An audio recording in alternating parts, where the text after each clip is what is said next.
दोस्तों, साल था 1941। यूरोप में वर्ल्ड वॉर 2 चल रहा था, जिसमें हजारों सोल्जर्स आपस में लड़ रहे थे। इधर जर्मनी और सोवियत रशिया यानी कि यूएसएसआर के बीच एग्रीमेंट भी था, जिसमें the two countries agreed to take no military action against each other for the next 10 years।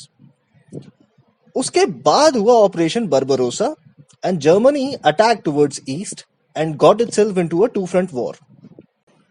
Hello दोस्तों, मैं हूं Siddharth and I welcome you all to this episode of defence reporter. यहाँ इंडिया के context में हमें जाना पड़ेगा 1967 यानी कि 1967।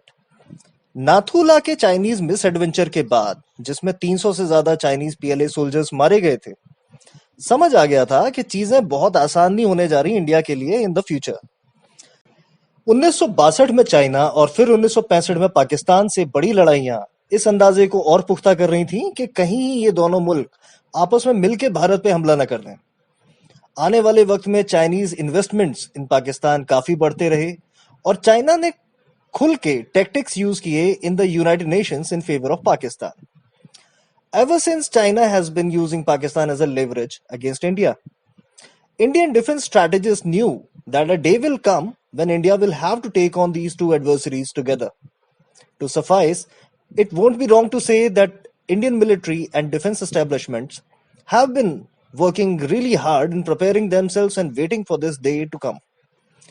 So in a way, it's been 50 long years of preparation by the Indians. My perspective is that it's not about Pangong Lake or the Eight Fingers or even Galwan Valley. I think it's way bigger than that. आखिर वहां ऐसा है भी क्या जिसके लिए दुनिया के ये दो इतने बड़े मुल्क इस तरह आमने सामने खड़े हैं? We need to go to 2017 China-India border standoff. China was totally surprised in Doklam by the Indian reaction. Chinese had never in their wildest dreams thought India would challenge them like this. इससे पहले हमेशा China सबको बुली करता आ रहा था, लेकिन अब की बार बाजी थोड़ी अलग पड़ गई। अब आते हैं प्रेजेंट सिचुएशन पे। सबसे इंपॉर्टेंट है डीएसडीबीओ रोड यानी कि दुर्बुक शोक दौलत बेग ओल्डी की लोकेशन। बिल्कुल रूफटॉप पे है ये जगह, काराकोरम रेंजेस के बिल्कुल नजदीक। अब ये इंपॉर्टेंट है क्यों?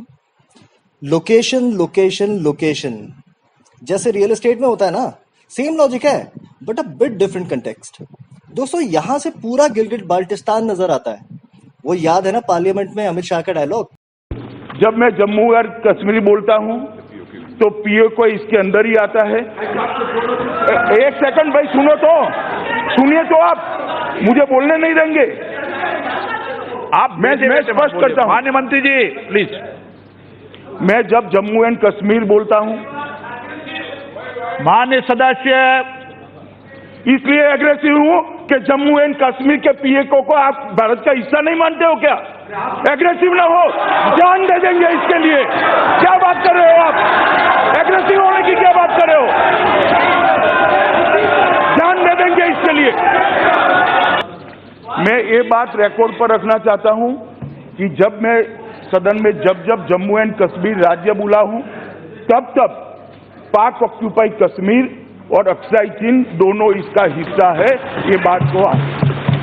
और हमारे संविधान ने जम्मू कश्मीर की जो सीमाएं तय करी है और जम्मू कश्मीर के संविधान ने जम्मू कश्मीर की जो सीमाएं तय की है, उसके अंदर पाक ऑक्यूपाई कश्मीर और अक्साई चीन दोनों समाहित। एक तीर से दो शिकार। एक तो जीबी आ गया, मतलब गिलगिट बाल्टिस्तान आ गया अपने पास। दूसरा सीपैक की वाट लग गई। मतलब एक हाइपोथेटिकल सिचुएशन बता रहा हूं। इफ दिस हैपेंस, यकीन मानो चाइनीज नब्ज होगी इंडिया के हाथ में for a very very long time. देखिए, मेरी बात सुने। सीपैक प्रोजेक्ट चाइना को एक ऑल्टरनेटिव रूट देता अपना चाइनीज माल मिडिल ईस्ट और अफ्रीका तक पहुंचाने का। अगर वो रास्ता बंद हो जाए, और इंडियन ओशन में तो चाइना के आजकल के हालात देख ही रहे हो ना आप सब। यही नहीं, India will then share a border with Afghanistan at Wakhan corridor. ये 135 किलोमीटर की बाउंड्री लाइन है जो कि अफगानिस्तान के टॉप से निकलती है। इम्प्लीकेशंस क्या होंगे साहब इसके, आप पूछेंगे। तो guys, India will then have a reach in Central Asia. बोले तो किर्गिस्तान, कजाकिस्तान, यहाँ तक कि मंगोलिया जैसे देश, जिनसे बहुत अच्छे और हिस्टोरिकल कल्चरल रिलेशंस हैं हमारे, थोड़े और नजदीक आ जाएंगे। ये नहीं साहब, global perceptions are going to change completely. आगे जैसे भी प्रोसीड होगा we will keep you informed. अगर अच्छा लगे ये वीडियो तो please hit like, share and subscribe to us. Until next time, be safe, stay informed और जय हिंद.